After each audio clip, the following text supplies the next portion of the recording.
Bazalwane, makube kini umusa nokuthula okuvela kuNkulunkulu Baba wethu naseNkosini uJesu Kristu. Lolu hlelo yizwi leNkosi uJesu Kristu, lapho sishumayela khona, sifundise, siphinde sihlole imibhalo engcwele ngokwentando kaNkulunkulu kwindodana yakhe uJesu Kristu.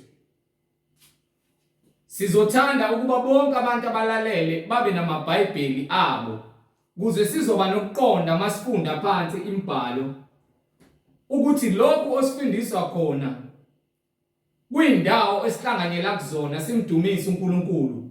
Ngabe ikhona yini lokho okubhalwe phansi okutholakala encwadini engcwele? Lokhu esikufundisayo njengamanje sishumayela, ngabe ikhona yini lokhu umoya ongcwele okufakazelayo kwincwadi engcwele esiyifundayo? Kulabo bazalwane abazothanda ukuxhumana nathi mayelana nenkonzo yombhabhadiso egameni likaJesu Kristu oyinkosi nomsindisi, sizoshiya imininingwane. Kulabo abanofakazi ezimpilweni zabo ngemisebenzi kaNkulunkulu ngendodana yakhe uJesu Kristu, sizoshiya imininingwane. Kulabo abanofakazi nalabo abanemibuzo bengenakho ukuqonda ukuthi kuyini ukukholwa, nokuthi umuntu okholwayo kumele aphile kanjani, nokuthi ahambe kanjani kule ndlela esihamba kuyona yosindiso. Ngizocela ukuba nithathe imininingwane esoyishiya njengamanje. Sizoqala nge-email address. I-email address ithi izwilenkosi.ujesukristu@gmail.com. izwilenkosi.ujesukristu@gmail.com. Ngilandelise ngenamba ye-WhatsApp number noma inamba ongathumela kuyona umqhafazo noma ufone uthole ukuphenduleka egameni lenkosi yethu uJesu Kristu. uNkulunkulu mayivumile eyithinta inhliziyo yakho njengamanje. Inamba ithi 066 566 9245. 066 566 9245. Intshumayelo zonke nezimfundiso zonke ziyatholakala ngokuphelele kwazo ku-YouTube. Ku-YouTube uthi search musuthi izwi lenkosi uJesu Kristu. Izwi lenkosi uJesu Kristu. Bazalwane, make sivule ngomthandazo simbonge uNkulunkulu wethu, owubaba wethu osemazulwini, owenza konke akuthandayo, onikele nangoKristu Jesu oyinkosi ezimpilweni zethu, ukuba thina sihlanzwe kukho konke ubumnyama nokungcola kwenyama. Baba wethu osezulwini, malingcweliswe igama lakho Nkosi yethu. Umbuso wakho mawufike, intando yakho mayenziwe emhlabeni njengasezulwini Nkosi uJesu. Usiphe namhla isinkwa sethu semihla ngemihla, izwi ekumele siphile ngalo Nkosi, singahambi ngesinkwa senyama kodwa ngezwi elisuka kuwena. Usigcwalise nangamandla kaMoya oNgcwele afakazelwa yiyo yonke imibhalo nabaprofeti nezimangaliso nezibonakaliso ozenzayo ezimpilweni zethu, ngokuba umbuso ungowakho namandla nenkazimulo uze kube phakade. Amen. Bazalwane, angihambi ngedwa njengoba nibona sinebandla. Nginomfowethu umhlengi Zondi ozobe sihola embula imfihlakalo ngokwentando kaNkulunkulu kwindodana yakhe uJesu Kristu. Sijula sivumela uMoya oNgcwele kuba uyena okhuluma okwemfihlo yezulu, uNkulunkulu evumile ngenkazimulo kaKristu Jesu oyinkosi nomsindisi. Bazalwane, umhlengi Zondi. Amen. Siyabingelela bazalwane ngegama lenkosi yethu uJesu Kristu oyinkosi nomsindisi. Amen. Okunguye ongumqali webandla labangcwele nomphelelisi weimpilo zethu, nokuyena ozogoqa konke mase kufika isikhathi silokhu sibongile umusa kaNkulunkulu asinike wona, lapho khona besihamba kumnyameni ngongaqondi sihamba ngemisebenzi yenyama. Kepha namhlanje simi sithula ubufakazi ngemisebenzi kaJehova asenzele yona ekuyiyona eletha ukukhanya empilweni yomuntu.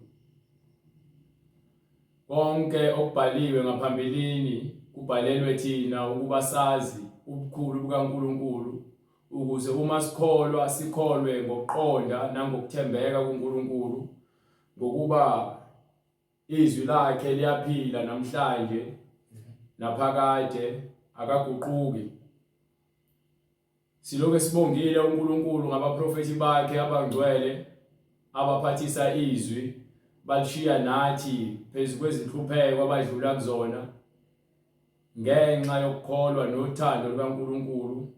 Ukuthanda uNkulunkulu kungukuhlakanipha nokukhanya kumuntu ukuze athole ukuphila okuphakade.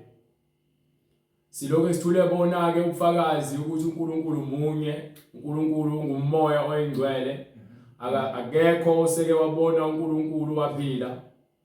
uNkulunkulu usebenza emfihlakalweni, imisebenzi yakhe iyakhazimula ngokuba konke sikubonayo eduze kwethu nathi uqobo lwethu singumsebenzi wakhe, singumsebenzi wezandla zakhe. Sifanele ukumbonga simdumise ngakho konke. Ongiphi incwadi yamahubo lapho umahubo 120:21 ngifuna ungiphe ivesi lokuqala nje sikhanyise ubukhulu kaNkulunkulu.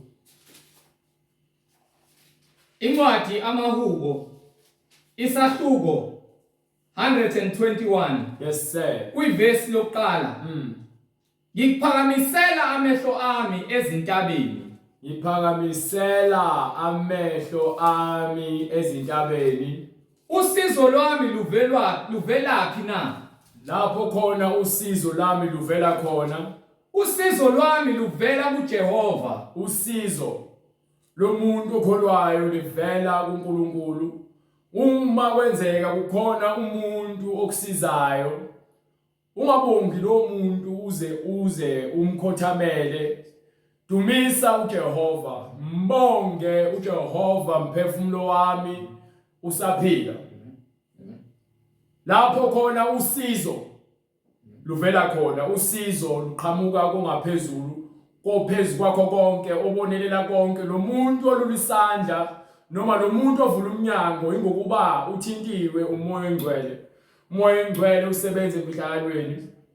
Usizo lwami luvela kuJehova. Usizo luvela kuJehova owenzile izulu nomhlaba. Lowo esimkhonzayo nesimfunayo nalowo esifuna ukuthi asebenze empilweni zethu yilo owakhe izulu nomhlaba.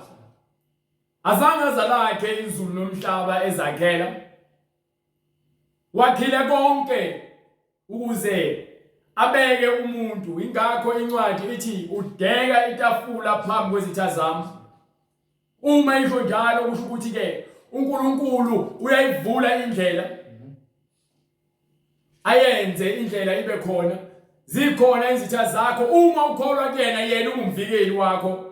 Wena into okumele uyenze ukuthi ukholwe uye. Kumnyama kubomvu, kukuhle kukubi, isho incwadi uNkulunkulu uphile. uNkulunkulu uthathile. Simelwe ukumdumisa simbonge khona kukubi, ngokuba incwadi yamshumayeli isahluko sesithathu kusukela kuvesi lokuqala siveze ukuthi uma uNkulunkulu edeka itafula phambi kwezitha zakho akukhulunywa ngabantu. Isitha sakhe esikhulu uSathane. Umoya kaSathane isona sitha sakho sokuqala. So uma uNkulunkulu edeka itafula phambi kwezitha zakho akakhulumi ngezinto zenyama nezinto eziphathekayo. Ukhuluma ngesiphiwo sikamoya oyingcwele, ngesinkwa esivela ezulwini, nangamanzi awuphuzwa akuKristu, lawo ekumele agobhoze njengemifula esithweni sakho.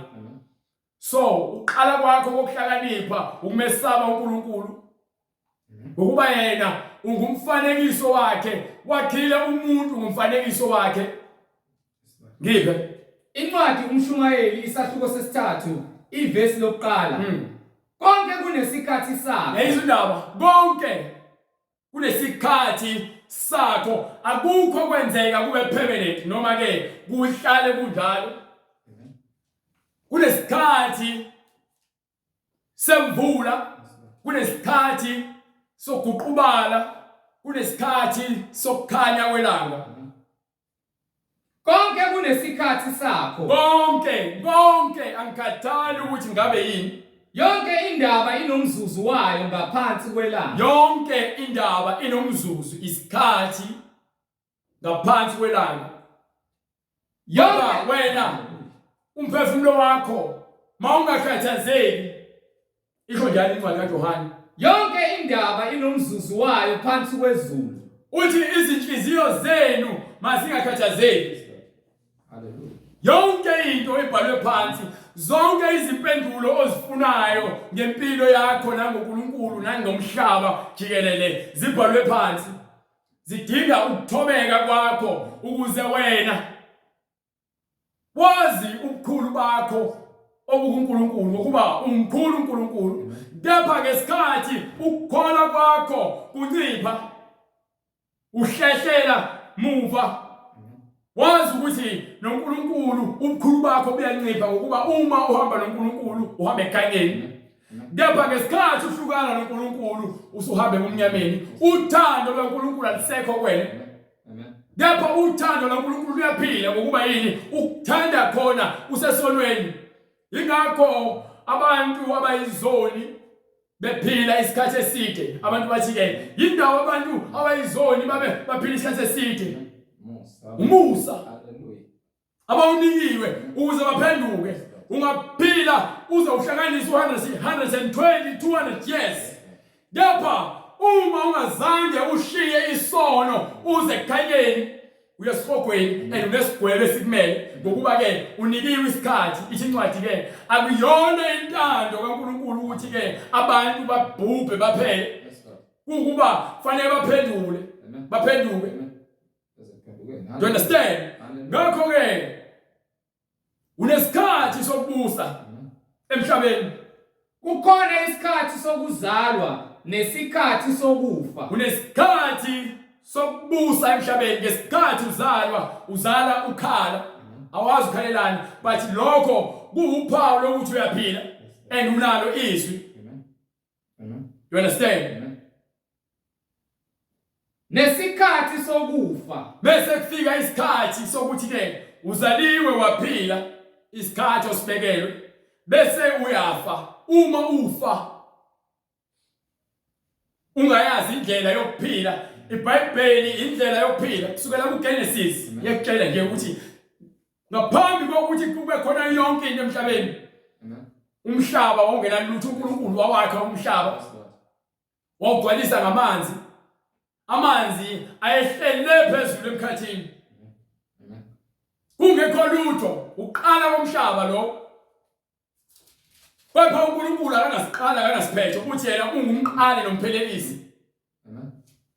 So uma ke unikiwe isikhathi, njengoba khona isikhathi sokuzalwa, unikiwe impilo, ukuphila kwakho kusezandleni zomdali wakho, akukho ezandleni zakho.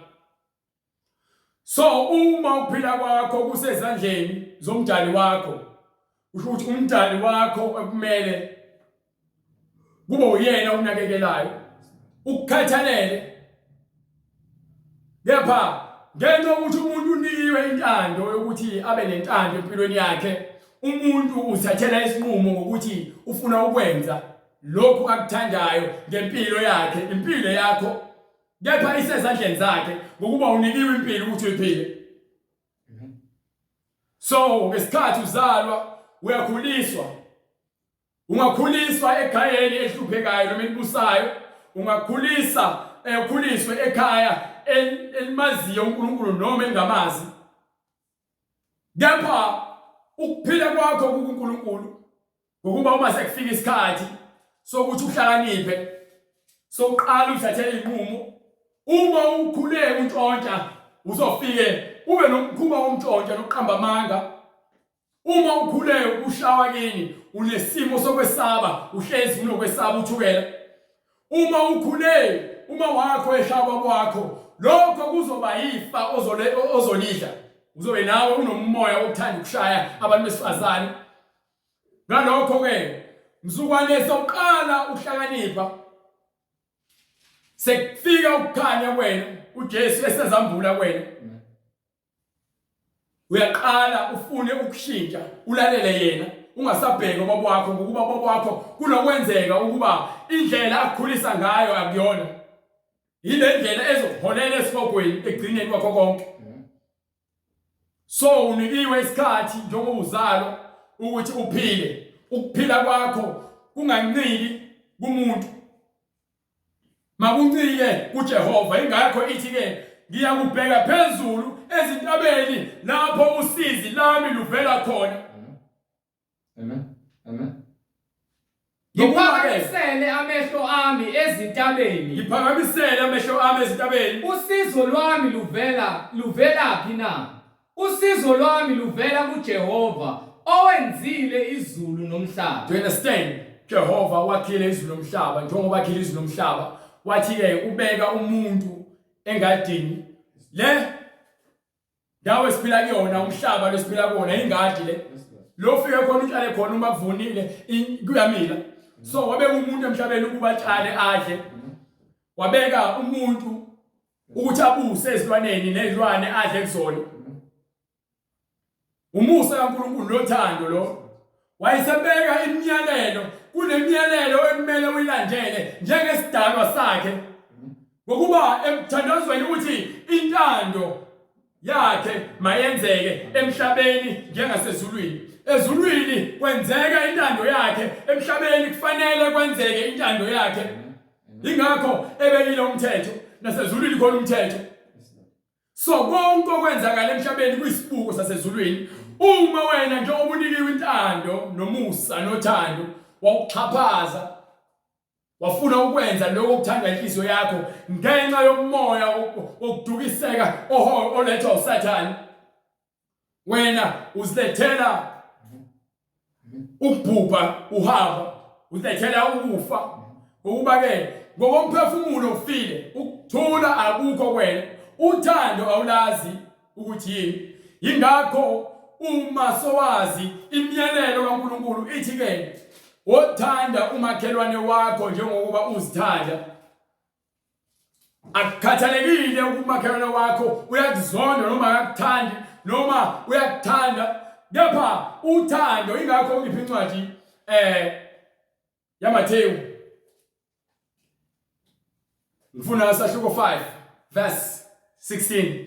Incwadi ngokuka Mathewu isahluko sesi-5 verse 16. Funjaji. Kanjalo makukhanye ukukhanya kwenu. Kanjalo uma ungumntwana kaNkulunkulu uthi kanjalo makukhanya ukukhanya kwenu Phambi kwabantu ukuba babone. Phambi kwabantu ukukhanya makukhanye phambi kwabantu ukuba babone Imisebenzi imisebenzi yakho njengekholo kufanele ibe mihle. Badumise uyihlo. Bese ke umuntu obukayo ebukela kude ngokuhamba kwakho, kokukhanya kwemisebenzi yakho nothando onalo kuNkulunkulu, kwenze abantu ababukayo badumise ubaba wakho osezulwini, lo osemfihlakalweni, ukhazimula ngemisebenzi yakho yothando. Ngokuba uma sesimile phambi kwesihlalo sobukhosi, akukho ukuthi ke hayi uyena waqala wangizonda nami ngase ayikho lonto le. Uthi ngikomelisa umuntu ngemisebenzi yakhe. So inhliziyo yakho uma ingcolile ithwele ukungcola, inzondo namanyala, ufebe, ukudakwa, ukubhema, ukuphuza, untshontsho, uqamba amanga, ukuthakatha, inzondo, konke lokho kuholela esihogweni. Awunayo choice. So uma ethi ke ngiphindele Incwadi ngokuka Mathewu isahluko sesi-5 sahluko 5 verse 16 baba. Verse 16. Yes sir. Kanjalo makukhanye ukukhanya kwenu. Kanjalo makukhanye ukukhanya kwenu. Uma uthi umntwana kaNkulunkulu awukhanye ngoba nakufuna ukubukwa. Uthi uJesu ningafani nabazenzisi abahambe beme emakhoneni bethandaza imithandazo engapheli begqokela ukubukwa.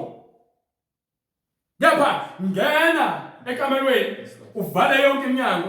Lokho akusho ukuthi kufanele ungene endlini uvale iminyango. Vala la. Vala amehlo, uvale namadlebe. Mase ukhuluma noNkulunkulu udela yonke into. Ngokuba uyamthemba, uyamazi ngokwenhliziyo uthando lwakho. Amazwi akhe iwona akubusayo, izwi lingukuphila.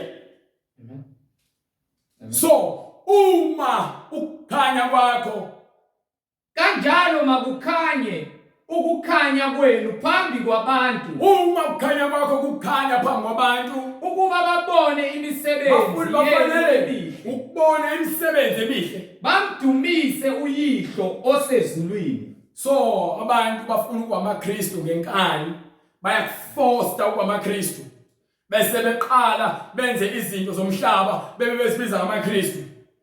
Bayahleba, bayazonda, banomona, banolaka, bayazitshela, bayazikhuphula, bayaziphakamisa. Beza uNkulunkulu ngoba naku bedinga usizo. Bathi bangaluthola usizo bese beshaya isishwapho bahambe. Bakhohlwe ukuthi khona usuku olafika. Ingakho incwadi ikuxele lokukhumbuza ukuthi yonke into inesikhathi sayo. Yibe.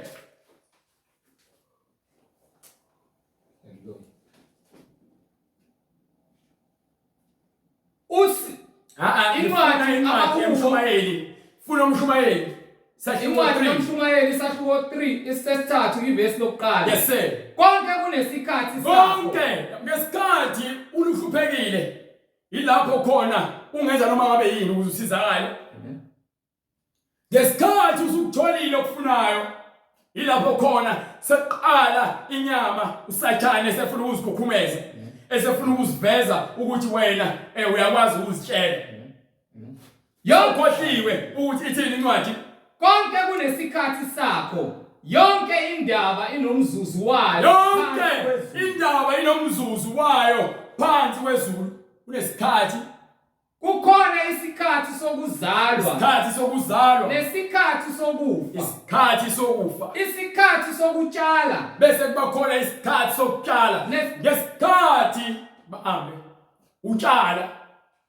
Wena uthatha iBhayibheli, uyesontweni, uyahamba, uyalivula iBhayibheli, umfundisi meshumayela, uyalibuka. Uyabheka ukuthi ihambisana iyayenza isense. Mesiyenza isense. Umoya engcwele uyakuthinta yini? Ukukhanya kuyakhanya enhlizweni yakho. Uma kukhanya ukukhanya uyaqala uyalivula ngisho ekhaya iBhayibheli mohamba. Izwi seliphile ekhanda lakho. So ufuna ukuthi usondelane nezwi. Uyatshala. Mase ke uphile njengoba utshala, awutshali kanye bese uyashiya. Uma utshala kufanele unisele. So uma unisela udinga ke izwi ngaso sonke isikhathi uJesu uyena okuyena okhulisayo. Ukuthi ukhulisa nini indaba yakhe. Wena into kumele uyenze ukuthi ke uqhubeke unisele. So izwi lakhe njengoba liphila kuwena liyakhula. Malikhula khona isikhathi sokuvuna. Njengoba khona isikhathi sokuzalwa khona isikhathi sokufa. Uma mase ufa ilapho khona sekuthiwa ke sekuyavunwa. Ingakho kune verse ethi ke wabonakala ingilosi iphethe isikele. NoJesu uyasho ukuthi ke iyo bese kunikwa isikele. Thiwa sambe siyovuna, mase kuvunwa sekuthiwa ke sekuthathwa yonke into. Ukuba ke ngesikhathi kutshalwa lafika isela lafaka imbewu yokhula. Ngesikhathi likhula izitshalo lezi kumele zitshalwe nokhula lampintsha izithelo.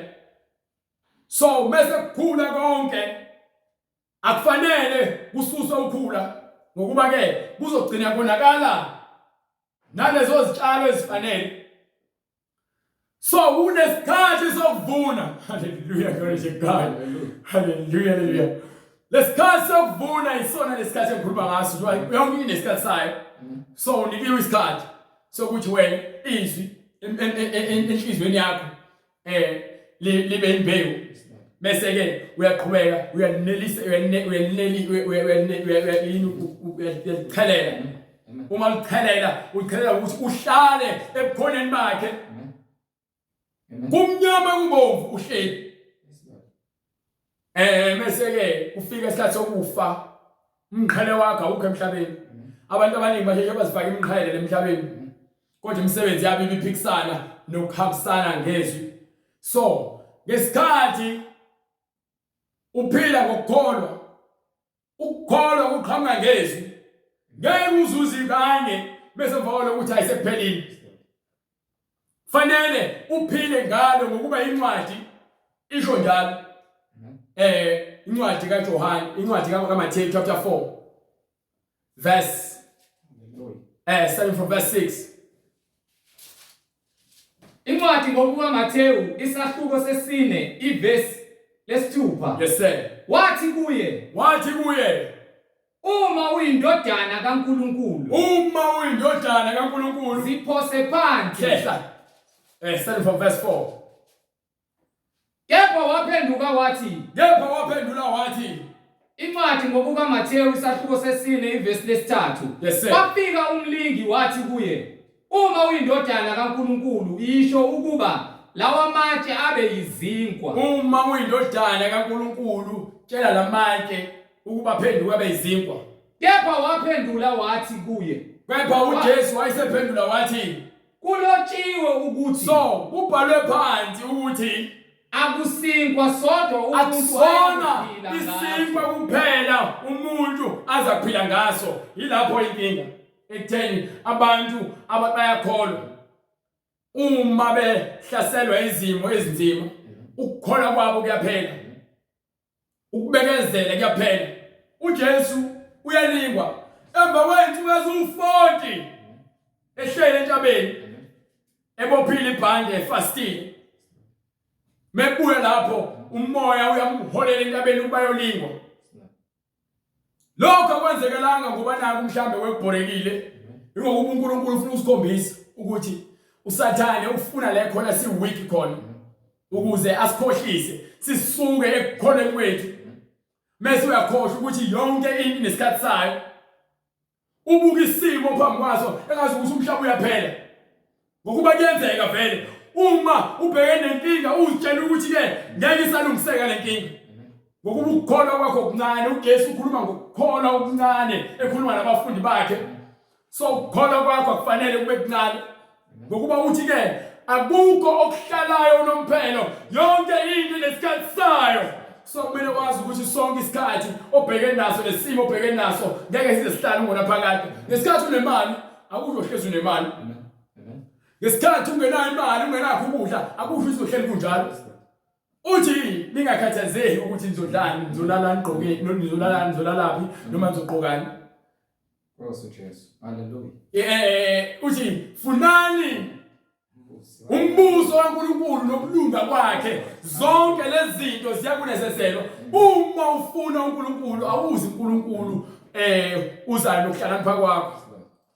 Uyaziklina wena. Uvume uma ukuthi uJesu Kristu uyinkosi nomsindisi, ingokuba sozibonile ukuthi ayikho into ongazenzela yona. Uma ethi ke yini ongazenzela yona? Ukukhathazeka kwakho kuyenzeka yini ukuthi ishintshe isimo? No.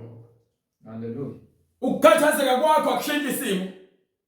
But ihlola ukubekezela kwakho ukuba wena uthembele kangakanani uNkulunkulu. Ngokuba ke khona njalo ulambile noma ukhathazekile uzoqhamuka uSathane esebenzisa umngane wakho. Ejazi une planning nayo. Lapha ya kunemali yazi. Kune safe kuloya muzi. Singahamba sebusuku yazi bazohamba ngeweekend bahamba njalo. So kwenza kanjeni idwebe phansi plan afike noma seyidwebile plan usayithela useqedile. Uyazi uyakhona, uyazi uphekile. Amen. fike nayo iplan sephelele into kumele uyenze ukuthi uvume kuphela wena kumele uvele uvume ke kuphela uma ke ubulungiswa ukukhanya sekucishile kuwena ngoba phela usathane uyazi ukuthi ukukhanya uyakholwa ukuthi Jesu akithi kodwa ulambile ngoba awunamsebenzi uthi ke woza yobuza nje ngine plan izosebenzela kodwa iplan esheshayo so kunokwenzeka ukuthi ngesikhathi uhamba uyoshaya iplan uyoqeda ngeplan sokuvumile uzobanjwa uboshwe wisoni ngoba uhamba wonke iBhayibheli lithi ungeni ungantshontshe ngiphe incwadi yama-Proverbs yezakhe sahluko 1 verse 7 Ijim iBhayibheli lithi ungantshontshe uma sobanjiwe uyahamba wena uyejele usuyazisola into ayijabulelayo usathane njengoba engummangaleli uthanda ukuthi uma sowonile bese ahamba eNkulunkulu ayomaphambi kwakhe akusole ngokuba ungummangaleli umangalela abafowethu nodadewethu atakholwa usisi ngenxa yokubona ukuthi ngazi ukuthi uyalibazisa umegqoka ngendlela ehloniphekile ngazi ukuthi uyisalukwazi bayamhleka afuna ukufana nezwe aqale agundinwele noma afake into zokufakelwa amese esontweni nasanbozi ikhanda sebalekile le khona kukhulunywa khona ngokugcwele usefaka obhuti ingqwebe sefaka ikete ezincane siyambe entshikize emgaqweni yini sathane senqobile sihambile usathane wakumangalela ukuthi yambo ubethiwe ungcwele usungcwele ngomlomo uma sishumayela nje uyithina ke siyakwahlulela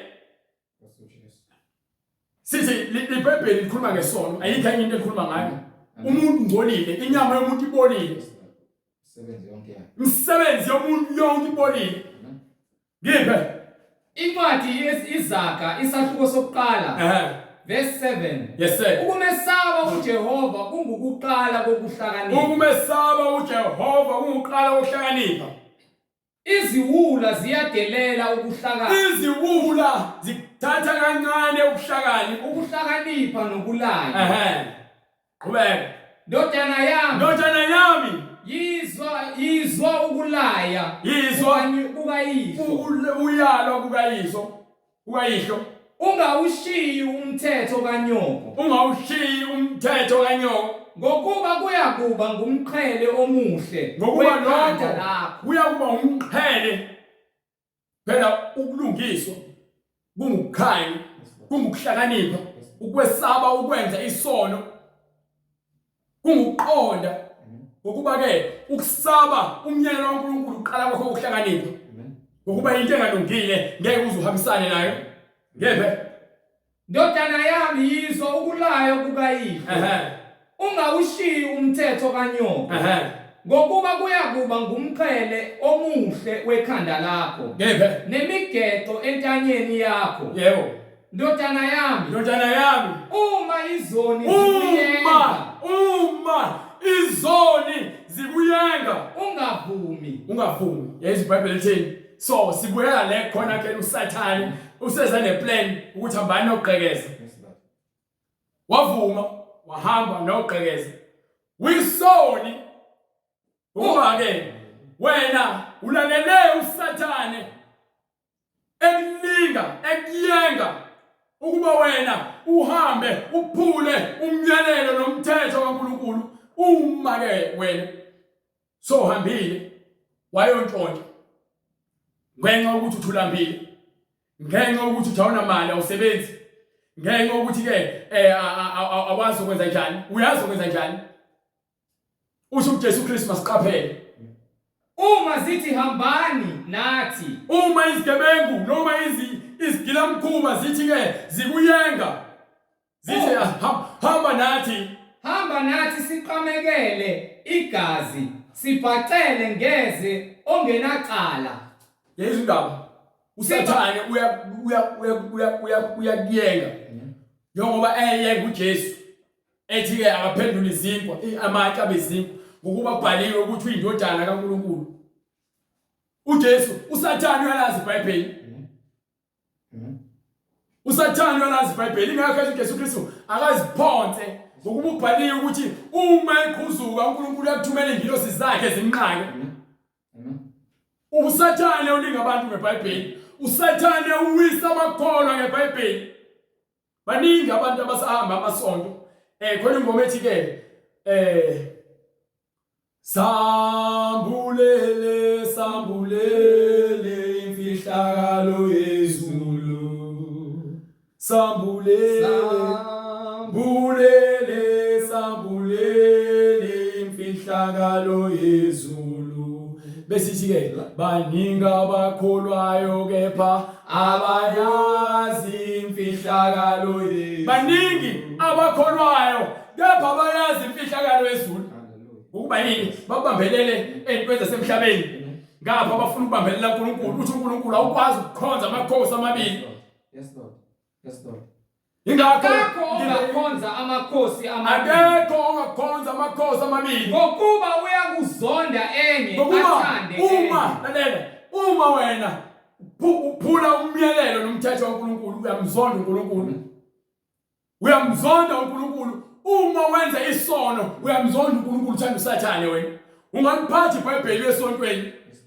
But wena uyindodana kaSathane ngokuba mawulele amacebo okuba yisoni ukukholwa kukho kwena. Baningi bayakholwa. Baningi njengoba esho uJesu ethi ke chapter 7 verse 21. Incwadi ngobuka Mateyu isahluko 7 verse 21. Verse 21. Yes. Asibo bonke abantu ukuthi bonke abathi kimi Nkosi Nkosi abaya kungena embusweni wezulu. Hallelujah. Hallelujah. Hallelujah. Hallelujah. God. Baningi abakholwayo kepha imfihlakalo yezulu ayikho. Ngokuba yini ukukholwa kwabo kuncane. Abafuni ukuzinikela kuJesu. Bayasaba uma kuqhamuka izimo ezinzima. Bayagudluka ekukholweni kwabo. Kuphela owenza intando kaBaba umuntu bazongena uma ukuthi wena uyasaba emhlabeni. Lalela uthi uJesu ungasabi abantu ababulala inyama kuphela. Sabani lo okwazi ukubulala inyama nomphefumulo. So wena uzongitshela ukuthi hayi angina choice, una choice ukuthi uhlale ethembeni. Ingakho iBhayibheli ikufundisa ukuthi ufaste. Uma ufastela ukuthi wena ukwazi ukumelana nezimo ezinzima. Awufastela ukuthi ke ufuna imali kuJesu. No. Ufastela ukuthi kuboshwe imoya ngokuba ke inyama ingcolile. Hallelujah. Inyama ingcolile. Hallelujah. Uma ufasta ke ubopha inyama ukuthi ke inyama ingabi nawo amandla phezulu komphefumulo wakho ngoba uyamesaba uNkulunkulu. Ingakho mokhuleka ubopha yonke imoya engcolile egameni likaJesu Kristu. Ngiphe incwadi yezenzo sahluko 4 verse 11 to 12. Uma ukhuleka, hallelujah, glory to God. Awukhulekeli ukuthi ke uthola imali. Uthi ke mina ngenza izinto efihlakalweni. Uyakubusisa ngokuthembeka kwakho. Uvula iminyango engeke izivalwe umuntu. Akekho ongavala uvule uJesu. Incwadi izenzo isahluko sesine. Lalela, uMontshontshe uyavala lo mnyango loyo. Sekumele ufune indlela uMntshontshe. Uma qamba manga uyavala lo mnyango lowo. Ngokuba ngaphandle ezulwini khona amagwala, khona izifebe, khona izinja, khona amahosha, khona abaqambi bamanga, amasela, ababulali. Bonke bavalela ngaphandle akungeni lutho engcolile. Uma usebenzela wena wasemhlabeni uzokwenza bonke okufunwa inyama yakho. Ukuba bonke abaholwa inyama abawona amadodana kaNkulunkulu. Hallelujah. Ngebe Incwadi izenzo isahluko sesine. Verse 11. Yes sir. Yena uyitshe eladelelwa yinina. Yena uyitshe eladelelwa abaFarisi nabaSuthusi kanye nabafundisi abakhulu eselaba yinhloko yegumbi. Yena manje oyinhloko yegumbi uyena manje oyinhloko yebandla. Ayikho insindiso Ayikho insindiso ngelinye. ngokuba alikho futhi elinye igama phansi Ngokuba alikho elinye igama ngaphansi kwezulu elinikiwe ebantwini elinikiwe ebantwini esimelwe ukusindiswa ngalo. kusho iBhayibheli. You understand? So wena ngesikhathi ulingwa uzazi ukuthi usindisiwe. Uyamuzwa uthini umbhali uthi alikho elinye igama. So ukusindiswa kusho ukuthi wena uyakholelwa leli gama ukuthi lona ezokusindisa nezokukhulula. Ayikho insindiso ngomunye Ayikho insindiso ngomunye ngokuba alikho futhi elinye igama phansi kwezulu elilikiwe ebantwini esimelwe ukusindiswa ngalo. Usakhuluma le ndaba le sifuna ukukhombisa ungiphi incwadi esambulo sahluko sokuqala verse 5 bese uyabuya wemkela ngale incwadi yabushumayeli. Incwadi isambulo isahluko sokuqala ivesi le-5. Yes sir. Nanku uJesu Kristu Nangu uJesu Kristu ufakazi othembekayo. ufakazi onjani? Othembekayo. Ufakazi onjani? Othembekayo. Ufakazi othembekile ingokuba yena uphethe ubufakazi ukuthi ke wehle ezulwini weze emhlabeni wafika emhlabeni wangena emgodini waphuma emgodini waphinde ezulwini uhleli uphile ukuphakade. Kuyona leyo ncwadi leyo ngiphe uverse 17. Izibulo labafileyo. Kuyizibulo labafileyo. Nombusi wamakhosi omhlaba. Uyizibulo uyindlalifa oqala wakhazimula ngokuvuka kwabafileyo. Akekho omunye oseke wafika wavuka abafileyo wezulwini uJesu kuphela. Ngokuba ke njengoba sikhuluma ngobufakazi sikhuluma ngokuphila okuphakade okukele ukuthi yena ungukhanya.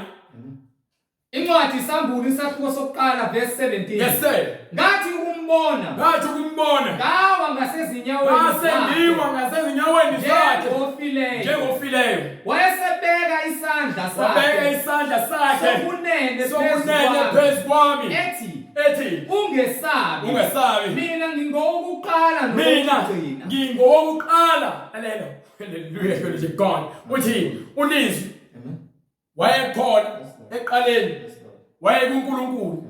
Ulizwi unguNkulunkulu. Hallelujah. You understand? Hallelujah.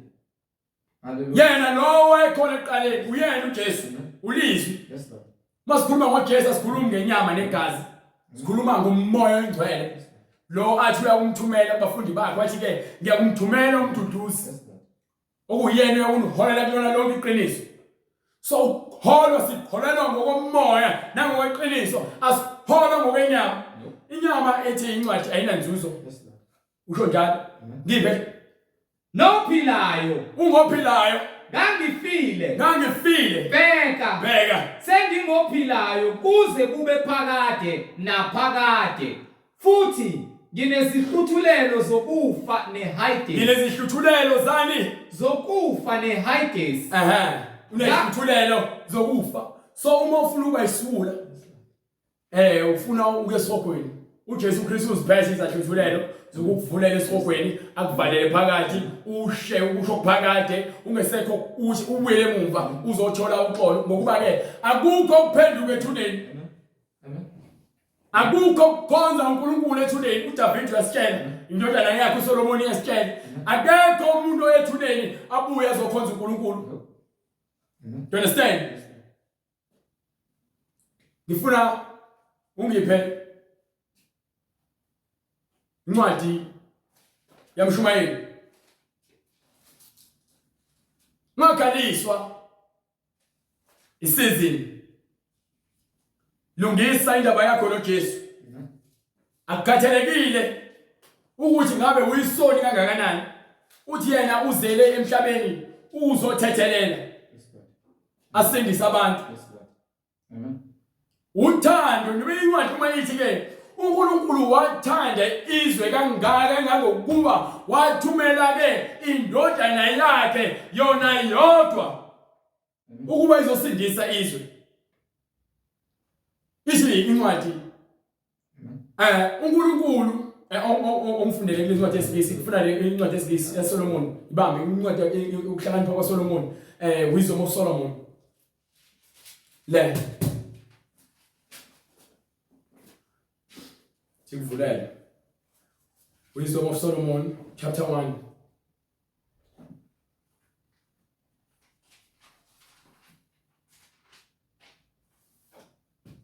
Ngifuna ungiphe from verse 12 to verse 13 to 14. Seek not death in the era of your life, Ungakufuni ukufa ekuphambaneni kokuphila kwakho, and pull not upon yourselves destruction with the works of your hands. ungazidonseli ukufa ngomsebenzi ezandla zakho. Imisebenzi ezandla zakho umqondo ukwenza yonke into nabantu abadayisa iwasho novaselini imisebenzi ezandla zabo le abazidethela ukufa nobhubha. Ngiphe bright. For God made not death, uNkulunkulu akakwenzanga ukufa, neither had he pleased, lalela, uNkulunkulu incwadi akakwenzanga ukufa, neither had he pleasure in the destruction of the and living. futhi uNkulunkulu akanayo intokozo ngani In the destruction of the living. uNkulunkulu makhe umuntu wamakhela inkazimulo yakhe, kepha ngemoya okusathani owakhohlisa uAdam noEve, okuwukuthi kwenza bona bawele esonweni. Ukufa kwasekuba khona isono ukufa. Uphambana nomyalelo kaNkulunkulu ukufa. uNkulunkulu azange athi wakho ukufa ngoba la efuna ukutshengisa umuntu, no. Ukuphula umthetho kaNkulunkulu okuletha ukufa empilweni yakho. Azange yazi akho ukufa uNkulunkulu, akajabuleli ukuthi abantu bafe. Ingakho incwadi yaPeter yesibili sahluko sesithathu verse 10 hamsheshe. Incwadi kaPetru isahluko sesibili. Yes sir. Incwadi kaPetru yesibili isahluko sesithathu. Yes sir. Ivesi lokuqala. Ngiphe. Le ncwadi bathandekayo. Le ncwadi bathandekayo isinge yesibili. Angikhongi ivesi lokuqala, ngifuna isahluko verse 10. Verse 10. Yes sir. Sorry bazalwane. Incwadi yesibili kaPetru isahluko sesithathu. Yes sir. Ivesi leshumi. Hamsheshe. Kepha usuku lwenkosi luya kufika njengesela. Kepha usuku lokufa njengoba uNkulunkulu ekufika, inyama yehlukana nomphefumulo. Ukufa lokho kokuqala. Uma ukuthi usurvivile ukufa kokuqala, ukuvuselela komphefumulo wakho usaphila. Ukwamukela uJesu ngikutshele awenzeli umuntu, uzenzela wena. So uma wena unikiwe isikhathi sokuthi usindiswe entukuthelweni ezayo, kunentukuthelo ezayo. So ngesikhathi wena uzinikela kuJesu uthi kube uyena oba inkosi nomsindisi kuwena, wena usinikelela kwinsindiso yokuthi wena ufuna ukuphila okuphakade, awufuni ukuthi uthole intukuthelo ezayo. You understand? Kepha usuku lenkosi luya kufika njengesela. So mhla amazulu eyakudlula. Uma umkela uJesu uyazilungiselela ukuthi ke mzukwane kufika lo suku lolu lokudlula komhlaba. Mhla amazulu eyakudlula ngokuhlokoma kuyakusha konke. Uqale verse 9. Inkosi ayilibali ngesithembiso sayo. Inkosi ayilibali ngesithembiso sayo. Njengalokhu abanye bathi njengoba abanye asebezitshela ukuthi uNkulunkulu ukhohliwe, ikona konke okubhalwe phansi eBhayibhelini. Kepha iyanibekezelela. Angithi yabona ngifuna ukuchazela le nto le. uNkulunkulu umhlaba oqala obhubhisa ngamanzi. Abantu bengalungile. Behlabela izithombe, behlabela amadimoni, benikelana emshadweni, belalana ngaphandle komshado, bephuza, bebhema, ngathi babebhema, babedakwa ngoba babejabulile bedakwa. Kukho konke ukungcola. uNkulunkulu wathumela uNoah ukuba ngashumayele abatshela abantu ukuthi abaphenduke ezonweni zabo umhlaba uzobhubhisa. uNkulunkulu wamnika uNoah 120 years. 120 years. uNoah unikiwe isikhathi sokushumayela. Akho yedwa umuntu waphenduka. Bonke abantu bangalozo sikhathi bafa. Ngokuba yini incwadi ifakazela lento ukuthi ke ithi incwadi abantu batshela ukuthi uNkulunkulu ukhohliwe. Hallelujah, glory to God. Because nencwadi yaPetru ithi ke kulofika abaprofeti nabantu bawufika bezinhlekisa. Namanje izwi liyashunyelwa ngathi silima, siyajabulela ukuba yilima kuKristu. Kepha ke siyaqwashisa ukuze bese kufika lo suku lolu ungathi awuzwanga. You understand? Ngokuba bathi bethe bahlakaniphile baphenduka izivula abasebekhalela uNoah. So ubhubha umhlaba sebekhohliwe ukuthi kade beshunyayezwe sonke lesikhathi azange bafuna ukulamukela izwi. Unikiwe isikhathi. Hallelujah. You understand? Unikiwe isikhathi ukuthi wena wamukele insindiso. Ngaleso sikhathi kwasindiswa abantu abawu8. uNoah amadodana akhe nonkosikazi wakhe. You understand? Manje siphila ngaphansi kwesikhathi somusa. Unikiwe umusa isikhathi eside kodwa manje uyaphela umusa siphila ku5 to asazi social 9 o'clock. Ukuba isiprofeto ngokwencwadi siyagcwala. So 120 years kushunyayelwe. Namanje abantu bathi ke baphenduka izitabane, abantu baphenduka abahlala ematshwaleni, abantu balalana bengashadile, abantu bayaphinga, abantu baqamba amanga, abantu bayantshontsha, abantu bayabulalana. Abafuna ukuzwa iBhayibheli. Abanye bayakholwa kodwa bakhohlakele khona emasontweni. You understand? Ukuba yini bafuna ukubambelela ndawo zonke. Ngiphe Inkosi ayilibali ngesithembiso uNkulunkulu sayo. akakhohliwe ngesithembiso sakhe. Njengalokhu abanye bathi Yokuba abantu bezitshela ukuthi uNkulunkulu ukhohliwe afuthi abasafuna ukufunda iBhayibheli sebathi linganekwane. Kepha yanibekezelela. Kepha umusa elunikiwe uNkulunkulu nothando uyabekezela. Ingakho sithi nawe njengomuntu okholwayo kufika izikhathi ezinzima uNkulunkulu bebekezela la ukuthi ufuna ukubekezela. Ingathandi ukuba kubhubhe namunye. Ngokuba uNkulunkulu usikhathalele akafuni noyedwa umuntu abhubhe. Njengoba nje ngifunda incwadi yokuhlakanipha kaSolomon Wisdom of Solomon ithi uNkulunkulu akajabuleli ukufa kaze akakwenzanga ukufa. Kepha ngokuphulwa umthetho wakhe intukuthelo yasiyaphenjwa. Intukuthelo ephenjiwe phansi kwabafileyo. Mlilo intukuthelo iyenza yona. Uma uthi awufuna ukuphenduka wamukele izwi uvuma izono zakho ulethe uthetshela uJesu angene kwena phila intukuthelo uzoyithola. Akuyona intando yakhe ukuba abantu babhubhe. Kepha ukuba abantu beze kuphila.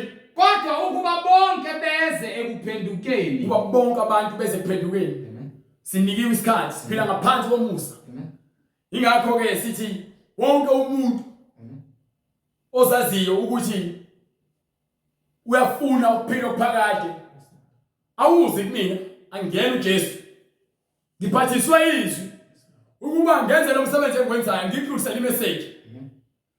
So uma wena ucabanga ukuthi mina nginenkinga nawe uhlala ngesikhathi sakho ukuba ke uthi uJesu kwincwadi yaJohane ngifuna ukukuvezela ukuthi lento engiyikhuluma ibhalwe phansi. Ingakho sithi ke vula iBhayibheli lakho ukuze yonke into esikhuluma uyifunde ibhalwe phansi.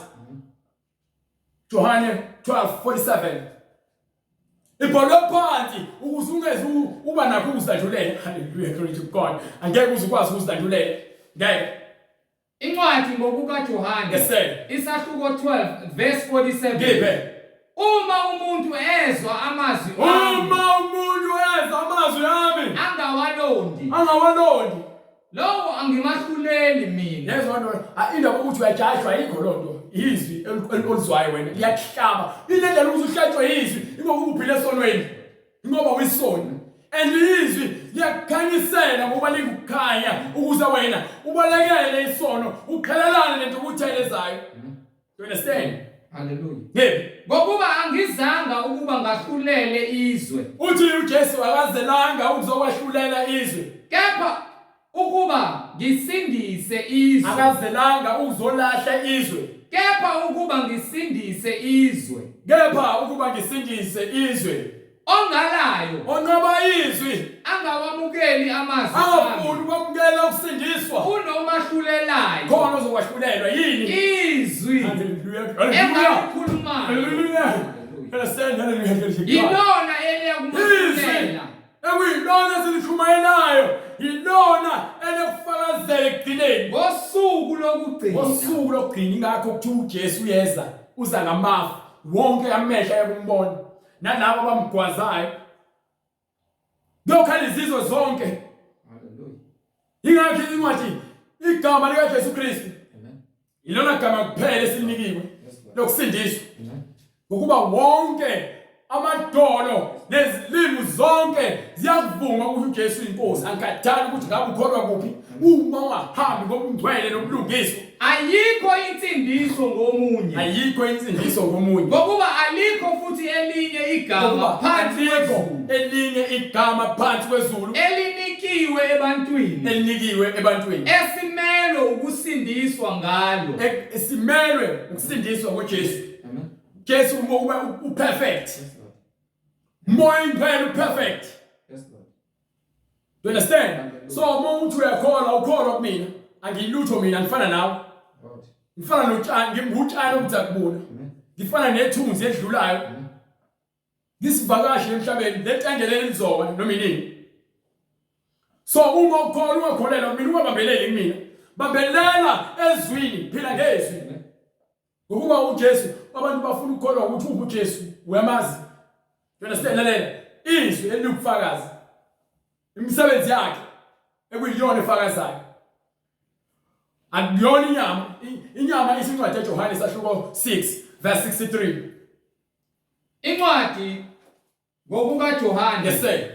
Isahluko 6:63 verse 63. Yes sir. Hamshay. Ngumoya ophilisayo. Umoya ophilisayo. Inyama ayisizi lutho. Inyama yini enjani? Ayisizi lutho. So ungathembeli, ithemba lakho ungalibeke enyameni. Amazwi engiwakhulume kini. Lalela, ngisho ngamuhle kangakanani? Ngisho ngayisigora. Ngisho ngamakahle inyama. Hallelujah. Moya ophilisayo. Moya ophilisayo. Inyama ayisizi. Inyama ayinanzuzo. Amazwi engiwakhulume kini. Amazwi akhulunyiwe. Angumoya. Angukuphila. Angukuphila. Izwi limoya. Ungadla izwi uphile ujabule ngaphezulu komuntu onemali yonke, onezinkinga, ongazilutho, uphila ngezidakamizwa, uphila ngokuhlekeleza amantombazane. Kuyapha phansi kwemgodini. Yes, Lord. Phansi kwemgodini. Izincwadi baphila kamnandi, badle kamnandi kodwa at the same time bashona phansi emgodini.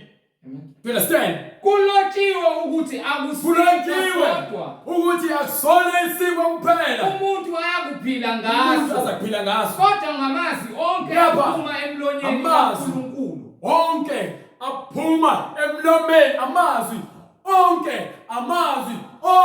Aphuma awunani emlonyeni ivesi kaNkulunkulu. ozozikhethela ukuthi hayi mina ngithanda le verse le ngokuba ke liyangimotivate lingenza ngibe nosuku oluhle no. Amazwi wonke aphuma emlomeni kaNkulunkulu. Wonke amazwi. Hallelujah. You understand? Hallelujah, glory to God. You understand? Kuya ungalimela mshumeli sibhale. Mshumayeli 3. Yonke into inesikhathi sayo. Ungajatsazeli. Ungalahleki, Satan uzokulinga yebo. Kodwa ke uyamrebuke. Ngegama laNkosi uJesu Kristu. Ukuba ke ithi incwadi uyakholelwa ukuthi uNkulunkulu munye. Namadimoni nodevil uyazi ukuthi uNkulunkulu munye. Uma ezwa lokho uyanqinqazela. So ukukholwa kwakho ngomlomo kodwa izenzo zakho zikuphika ukukholwa. Udlela ngesikhathi sakho umosha isikhathi. You understand? So thembeka kuyena ngokuwena ukuthi uthembekile. Yini? Incwadi uMshumayeli isahluko sesithathu verse 9. Yeah.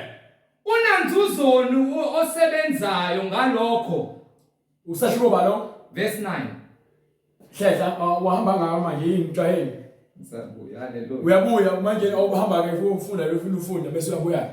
Unanzuzoni osebenzayo ngalokho akushikashikayo na. Nomshikashika wakho ushikashikela ukujabulisa inyanga yasebenza 925 angithi uhambile esontweni wamfuna uJesu wamthola.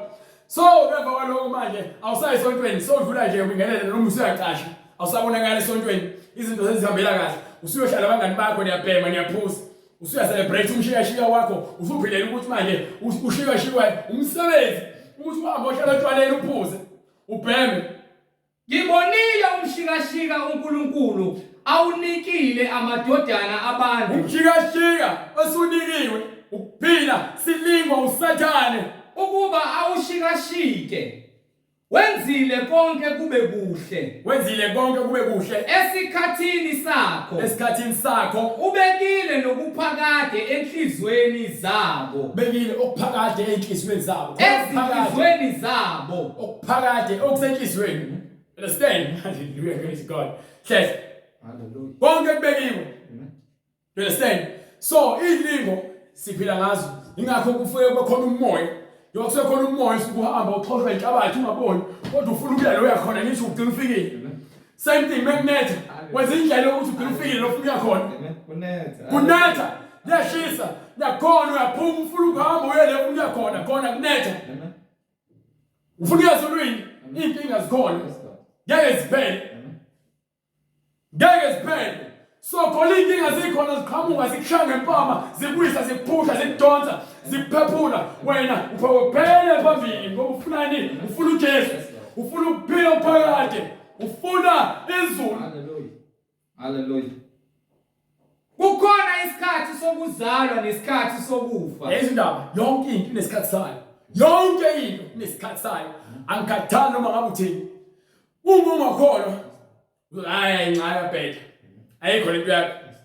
Ngakhathali uJesu wakho ngihlupheka khona nginayo vele aba weak ekukholweni ibona laba abakhuluma kanjalo.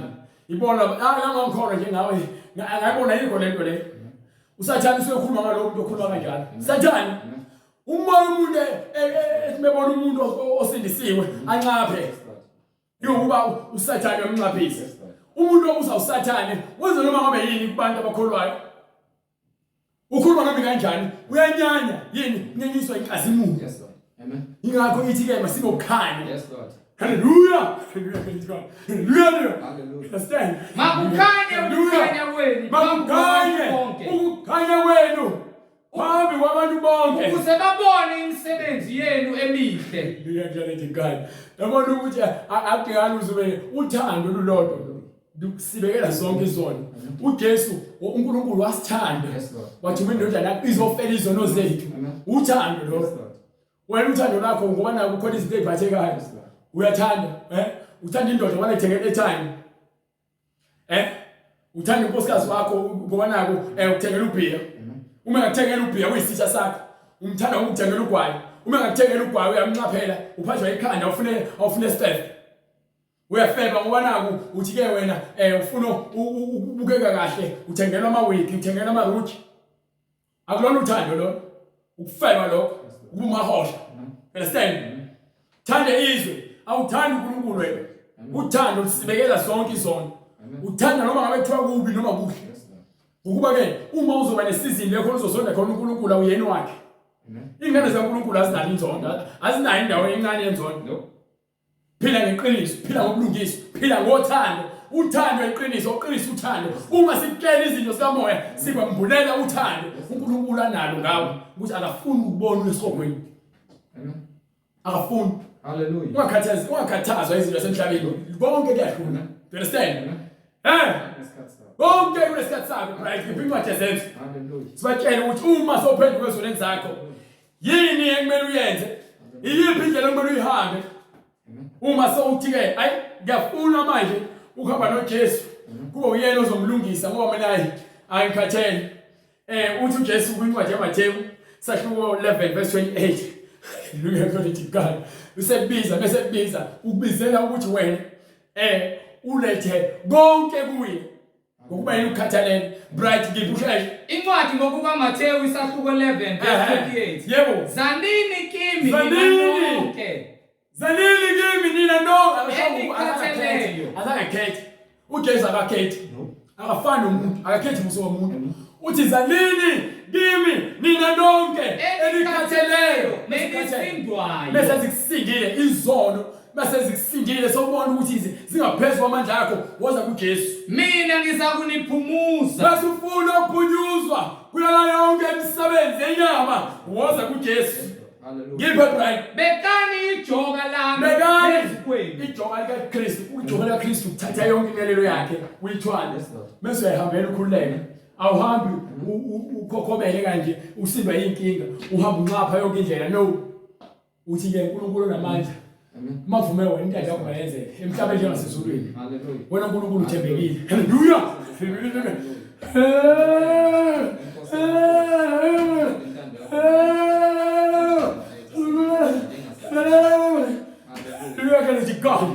Let us stand, hallelujah. Hallelujah.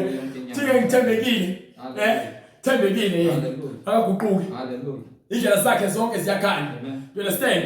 Bekani ijoka lami phezulu. Lifunde kimi. Nifunde kimi. Ngokuba ngimnene. Ngokuba mina ngimnene. Ngithobile ngenhliziyo. Ngithobile ngenhliziyo. Khona imphefumulo yenu. Iyakufumana impumuzo. Waza kuJesu uzothola impumuzo, ufuneka uthola ukuphunyuzwa. Yonke izono zakho. 2:38. Ngokuba ijoka lami lihle. Umthwalo wami ulula. Umthwalo kaJesu ulula. Understand? Incwadi izenzo isahluko sesibili verse 37. Isahluko sesibili verse 37. Sebekuzwa bahlabeka enhliziyweni. Bathi kuPetru nakwabanye abapostoli madoda bazalwane siyakwenze njani na? Yini kumele siyenze? uPetru wayesethi phendukani. Into kumele uyenze. Shiya yonke into ekubambezelayo empilweni yakho ukuthi bekhona ukuthula. Uma ufuna ukuthula, waza kuJesu. Phendukani. Yilowo nalowo fana abhabhathiswe. Egameni likaJesu Kristu. Egameni lalowo umsindisi wakho, Jesu Kristu. You understand? Kukho ukuthethelelwa kwezono zenu. Ukuze zonke lezono zakho zithwele ezikuhluphayo nezikusindayo nalemoya ekubambayo ebusuku ukuze ikhulule, fanele uze kuJesu Kristu. Uzuthethelele zonke izono. Uyobe sowamukeliswa isiphiwo sikamoya engcwele. Fanele uphenduke ezonweni zakho bese uyabhabhathiswa egameni likaJesu Kristu. Kukho ukuthethelelwa kwezono zakho bese uyamukeliswa isiphiwo sikamoya engcwele. Lokhu kuyisithembiso. Ngokuba isithembiso ngesenu esabantwana benu esabo bonke abakude bonke inkosi uNkulunkulu wethu eyakubabiza wafakaza nangamanye amazwi amaningi wabayala wathi zisindiseni kulesizukulwane esiphambeneyo. Ngeke uzusindiswe inyanga, ngeke uzusindiswe umfundisi wakho, ngeke uzusindisa wena, usindiswa uJesu. Dinga uJesu empilweni yakho ukuze akuphele ibhithe, akuclean, akwashe ube msulu. Ngibe Socrates vala umkhuleko.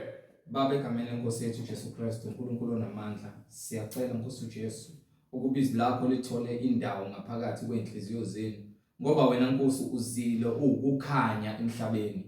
Baba akukhanye ukukhanya kwakho empilweni zethu ukuze sibe ngumuzi obekiwe ngaphezulu kwentaba, ukhanyisela bonke Nkosi labo abawubonayo. Siyacela Nkosi ngoba isitha siyayibona yonke imizi ekhanyayo, ngokuba wena uphila kubo, wena uyisibani sezwe. Siyacela Nkosi ukuba nalapho Nkosi singahambi kahle singabantu emhlabeni, sidonswa imimoya esingayiqondi, silahle size kuwe Nkosi sicele ukuba uphulukise yonke imoya ongubutha kuwe moya ongcwele engakuniki indawo yakho. Siyacela Nkosi usithethelele iphambeko zethu la singaqondi khona. Lapho Nkosi wena sivuma ukuthi wena uNkulunkulu, wena umunye, uyinkosi yamakhosi, uhlezi ezulwini wenza lokho okuthandayo. Siyacela ukuthi izwi lakho selilonde Nkosi, ngoba umuntu ngeke aphile ngesinkwa kuphela kodwa ngamazwi wonke aphuma emlonyeni kaNkulunkulu. Siyalibonga izwi lakho elithembekile eliyisibani ngaphakathi kithi. Baba siyacela ukuba wena unethisele imvula ngaphakathi kithi, izithelo zikamoya ongcwele zitholakale, singagcini Nkosi ngokukholwa ngeindebe kodwa ngemisebenzi sikude nawe. Siyacela Nkosi ukuba ukhazimuliswe empilweni zethu egameni lenkosi yethu Jesu Kristu, yena yedwa oyinkosi nomsindisi empilweni zethu manje naphakade. Amen. Sibonga bazalwane, sicela umusa wenkosi uqhubeka kwehlele kithi. Uyothi mase ufuna ukusithinta mayelana nombhabhathiso noma lembuzo noma nofakazi onabo, bebe sosithinta kwinamba lesishile ngaphansi futhi kwescreen ne-email, noma usendele uWhatsApp noma usifonele. Siphinde futhi sibonane ngozayo uma inkosi ivumile. Amen. Umusa wenkosi uJesu Kristu nothando lukaNkulunkulu nokuhlangana kukamoya ongcwele makube nani nonke bazalwane. Amen. Amen.